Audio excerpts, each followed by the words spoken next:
റഷ്യയിൽ നിന്നുള്ള എണ്ണ വാങ്ങുന്നതിന്റെ പേരിൽ US പ്രസിഡന്റ് ഡൊണാൾഡ് ട്രംപിന്റെ ഭീഷണിക്ക് ശക്തമായ ഭാഷയിൽ മറുപടി നൽകി ഇന്ത്യ. റഷ്യയുമായി ഇന്ത്യയേക്കാൾ കൂടുതൽ വ്യാപാര ബന്ധം ഇപ്പോഴും അമേരിക്കയ്ക്കും യൂറോപ്യൻ യൂണിയനും ഉണ്ടെന്ന് ഇന്ത്യ തിരിച്ചടിച്ചു. എന്നിട്ടും അമേരിക്കയും EUവും ഇന്ത്യയെ വിമർശിക്കുന്നത് ഇരട്ടത്താപ്പാണെന്ന് ഇന്ത്യ പറഞ്ഞു. ന്യൂസ് ഡെസ്കിൽ നിന്ന് BK സുഹൈൽ ചേർന്നു. സുഹൈൽ, എന്താണ് ഈ പ്രസ്താവനയിൽ പറയുന്നത്? കഴിഞ്ഞ രാത്രിയും US president Donald Trump America ഇന്ത്യക്കുമേൽ കൂടുതൽ ടാരിഫ് ചുമത്തും എന്നുള്ള ഭീഷണി മുഴക്കുന്നു. ട്രൂത്ത് സോഷ്യൽ നിരന്തരമായി ഇന്ത്യക്കെതിരെയുള്ള ഭീഷണി സന്ദേശങ്ങളാണ് ഇപ്പോൾ ട്രംപ് അയക്കുന്നത്. അതിന് മറുപടിയായി ഇന്ത്യ നേരിട്ട് പരസ്യമായി തന്നെ ഒരു മറുപടി അമേരിക്കയ്ക്ക് നൽകുകയാണ്. ആ മറുപടിയിൽ പറയുന്ന ഏറ്റവും പ്രധാനപ്പെട്ട കാര്യം, ഇപ്പോൾ അമേരിക്കയും അതേപോലെ തന്നെ യൂറോപ്യൻ യൂണിയനും എടുക്കുന്ന നിലപാട് അത് സ്വാഭാവികമായും വലിയ ഇരട്ടത്താപ്പാണ് എന്ന് പറയുന്നു. അതിൽ ചില കണക്കുകൾ നിരത്തുന്നുണ്ട്. അതിലേറ്റവും പ്രധാനമായിട്ടുള്ളത്, യൂറോപ്യൻ യൂണിയൻ കഴിഞ്ഞ വർഷങ്ങളിൽ, അതായത് 2025 മാർച്ച് വരെയുള്ള കാലയളവിൽ റഷ്യയുമായി നടത്തിയിട്ടുള്ള ആകെ വ്യാപാരം എന്ന് പറയുന്നത് 78 ബില്യൻ്റെ വ്യാപാരമാണ്.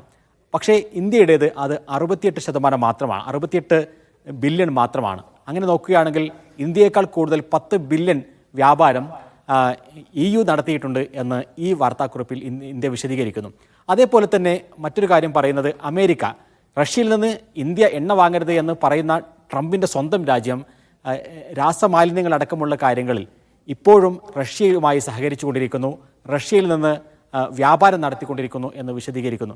എന്ന് മാത്രമല്ല, ആദ്യഘട്ടത്തിൽ യുക്രൈൻ റഷ്യ യുദ്ധമുണ്ടായപ്പോൾ റഷ്യയിൽ നിന്ന് എണ്ണ വാങ്ങാനുള്ള തീരുമാനം അത് ഇന്ത്യ എടുത്തപ്പോൾ അതിനെ പ്രോത്സാഹിപ്പിക്കുന്ന നിലപാടാണ്, അതിനെ എതിർക്കുന്ന ഒരു നിലപാടും അമേരിക്ക സ്വീകരിച്ചിരുന്നില്ല എന്നും ഇന്ത്യ പറയുന്നു. അപ്പോൾ ഇന്ത്യയുടെ താല്പര്യങ്ങൾക്ക് വേണ്ടി റഷ്യയിൽ നിന്ന് എണ്ണ വാങ്ങുന്നത് തുടരും എന്നുള്ളൊരു പ്രഖ്യാപനം ഇന്ത്യ നടത്തുകയാണ്. സ്വാഭാവികമായും ഇത്രയും കാലമായി ഇന്ത്യയും US തമ്മിലുണ്ടായ 2 ദശാബ്ദം കാലയളവിലുള്ള ഒരു സൗഹൃദ ബന്ധം, ആ ബന്ധത്തിന് ഇടിവ് വരുന്നു, അല്ലെങ്കിൽ ആ തരത്തിലൊരു വിള്ളൽ വരുന്നു എന്ന സൂചനകളാണ് ഇപ്പോൾ പുറത്തു വരുന്നത്. സ്വാഭാവികമായും അമേരിക്ക, പ്രത്യേകിച്ചും ഡൊണാൾഡ് ട്രംപ് എടുക്കുന്ന നിലപാടുകൾ തന്നെയാണ് പ്രധാനം. ഇന്ത്യയും അതേപോലെ തന്നെ റഷ്യയും തമ്മിലുള്ള ബന്ധം കുറക്കുക, അതേപോലെ തന്നെ അതിനേക്കാൾ പ്രധാനമായി വരുന്നത് ബ്രിക്സുമായിട്ടുള്ള പ്രശ്നങ്ങളാണ്. ബ്രിക്സ് കൂട്ടായ്മ പുതിയതായി ഒരു കറൻസി പുറത്തിറക്കുന്നുവെന്നും അത് ഡോളറിന് തിരിച്ചടിയാകും എന്നൊക്കെയുള്ള ഭയം ഡൊണാൾഡ് ട്രംപിനെ സംബന്ധിച്ചിടത്തോളമുണ്ട്. അതുകൊണ്ട് തന്നെ അത്തരമൊരു ഒരു കൂട്ടായ്മ രൂപപ്പെടുകയും അതിൻ്റെ നേതൃസ്ഥാനത്തേക്ക് ഇന്ത്യയും റഷ്യയും ചൈനയും എല്ലാം വരികയും അങ്ങനെ അമേരിക്കക്ക് അത് തിരിച്ചടിയാവുകയും ചെയ്യുന്ന സാഹചര്യത്തെ തീർച്ചയായും ട്രംപ് ഭയപ്പെടുന്നുണ്ട്. അതിൻ്റെ കൂടി ഒരു പശ്ചാത്തലത്തിൽ നമുക്കറിയാം, എല്ലാ രാജ്യങ്ങളുമായും നികുതി കൂട്ടിക്കൊണ്ട് ഒരു തീരുവ യുദ്ധം പ്രഖ്യാപിച്ച ഡൊണാൾഡ് ട്രംപിന് തങ്ങളുമായി സഹകരിക്കുന്നത് ആരാണ്, എതിർത്ത് നിൽക്കുന്നത് ആരാണ് എന്നുള്ള ഒരു പരീക്ഷണം ഇപ്പോൾ നേരിട്ടുകൊണ്ടിരിക്കുകയാണ്. ആ ഘട്ടത്തിൽ പാകിസ്ഥാനെ കൂടി ഒപ്പം ചേർത്ത് ഇന്ത്യയെ പ്രകോപിപ്പിച്ച് ഏതെങ്കിലും തരത്തിൽ അമേരിക്കയുടെ താല്പര്യങ്ങൾക്കനുസൃതമായി ഇന്ത്യയെ വരുതിയിൽ നിർത്തുക എന്നുള്ളതാണ് ട്രംപിൻ്റെ ഒരു നയം. ആ നയത്തിന് ഇന്ത്യ വഴങ്ങുമോ എന്നുള്ളതായിരുന്നു ചോദ്യം. അപ്പോൾ താൽക്കാലികമായിട്ടെങ്കിലും അത്തരമൊരു ഭീഷണിക്ക് വഴങ്ങേണ്ടതില്ല എന്ന നിലപാടിലേക്ക് ഇന്ത്യ പോകുന്നു.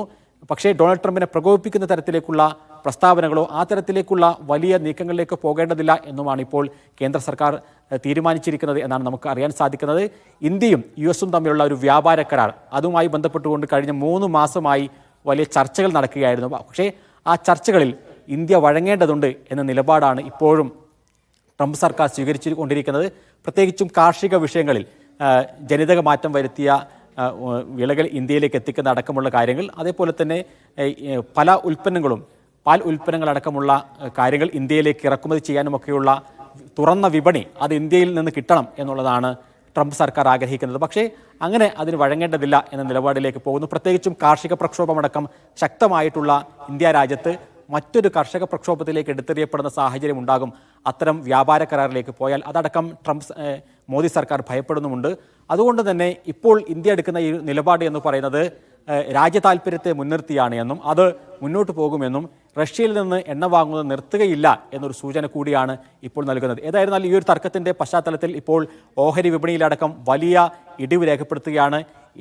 ഓഹരി വിപണിയിൽ ഇന്ത്യൻ ഓഹരികൾക്ക് വലിയ തിരിച്ചടി നേരിടുന്നു എന്നു മാത്രമല്ല, കഴിഞ്ഞ 6 മാസത്തിനിടയിലെ ഏറ്റവും താഴ്ന്ന നിലയിലേക്ക് രൂപയുടെ മൂല്യം എത്തുകയും ചെയ്തിരിക്കുന്നു.